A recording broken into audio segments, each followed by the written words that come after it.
Click করুন অ্যাপের bell আইকনে আর সাবস্ক্রাইব করুন এবিপি আনন্দ। সব সময় থাকুন খবরে।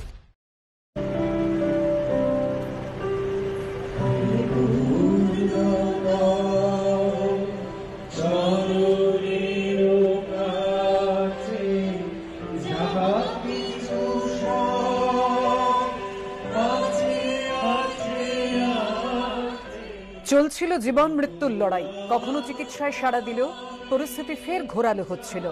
শেষ পর্যন্ত 40 দিনের মাথায় সেই লড়াই থামল।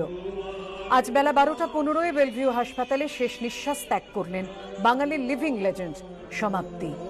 দীর্ঘ অভিযানের সব বন্ধন ছিন্ন করে চলে গেলেন ফেলুদা, কিন্তু রয়ে গেল তার সেই সংলাপ, তার সেই অমোঘ উচ্চারণ, ফাইট কোনি ফাইট। যে সংলাপ, যে উচ্চারণ আমাদের প্রতি মুহূর্তে সাহস যোগায় এগিয়ে চলার।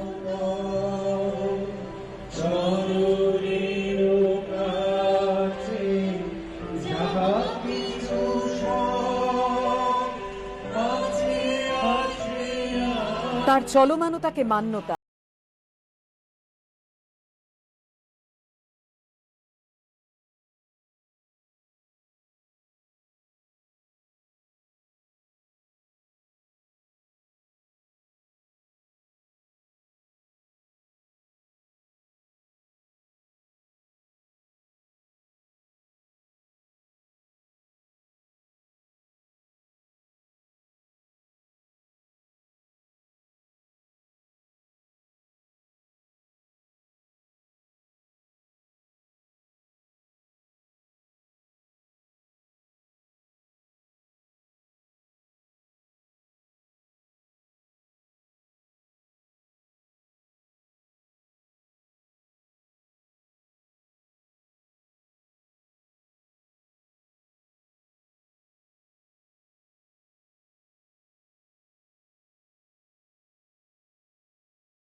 আমার কবিতা শোনাবো বলে এসে দেখি তুমি নেই। ভ্রমণপঞ্জির পাতা খুললে যত নাম ছবির মতো ফুটে ওঠে, তুমি কি সেই দিকে চলে গেলে? দেশের সমস্ত শোভা যেখানে স্থির হয়ে আছে, তুমি কি সেই দিকে চলে গেলে?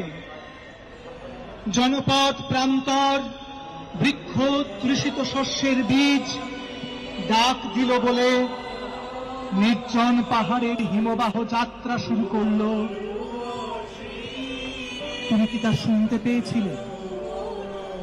একটি দেশকে জানতে একটি জীবন যথেষ্ট নয়, একটি মানুষকে জানতে এক জীবন যথেষ্ট নয়, একটি জীবনের সংগ্রামকে জানতে এক জীবন যথেষ্ট নয়।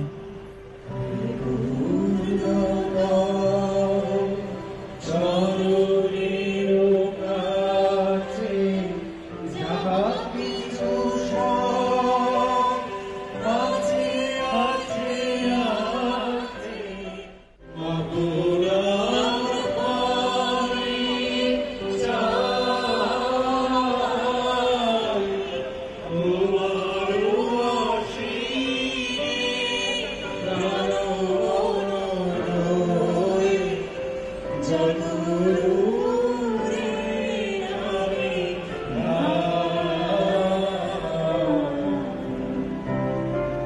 প্রিয়জনের বিচ্ছেদ, সম্পর্কের ব্যর্থতা, ফেলে আসা দিন, সব স্মৃতিতে তার মনে হয়েছে, তিনি বলেছেন যে স্মৃতি না থাকলে কবিতা হয় না।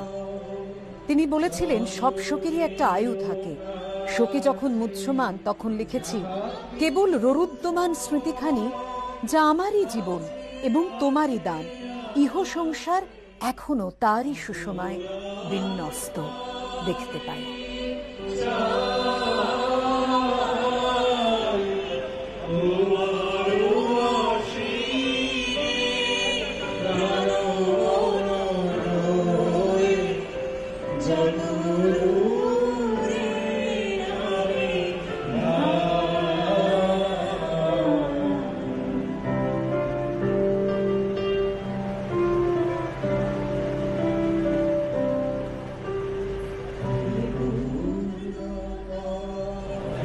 মাথা নিচু করো ক্যামেরা